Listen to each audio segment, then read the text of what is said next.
extension list, and when is this next list coming?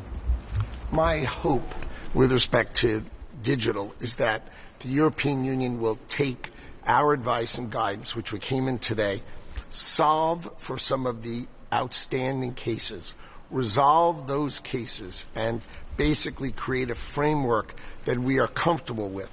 Once they set that framework that we are comfortable with and we understand it, resolve these outstanding cases that are old, then I think we can go and attack the steel and aluminum, try to come up with a list and a model that works very, very well for the European Union and resolves many of these issues in a very positive way. So I think we are on the path. We are, as we use the term upstairs, we are all leaning in and leaning forward to resolving all these issues together and coming up to an ever-expanding and growing trade relationship together.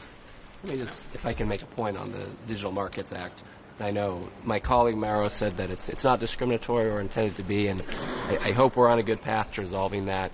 The United States has had significant concerns for many years about the Digital Markets Act and similar legislation in the EU.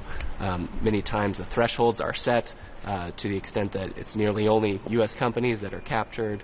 The enforcement is quite aggressive at times. It becomes complying with the law can become challenging. Sometimes our companies feel like the goalposts are moved. The fines can be quite large. I make this point not to be negative, but just to explain a little bit the U.S. position and challenge we see vis-a-vis these laws. So I'm greatly encouraged by the conversations we had today.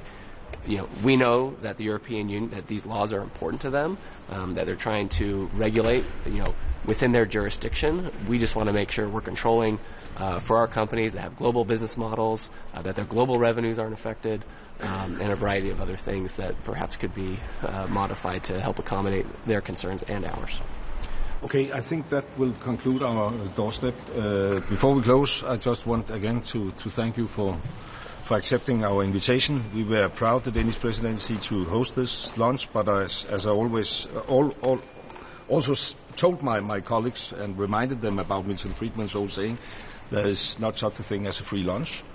And I think the best way we all could pay back is by, as you said, leaning in and fulfill the implementation of what we have already agreed, and building on that, enhancing our cooperation, because as you stated, if we join forces, if you look at the numbers, we are so big that we can set the standards across the globe, and that will be an advantage for all American and all European citizens. So once again, I think this was a very useful meeting. Thank you a lot. Thank you. Thank you. Yeah, I guess.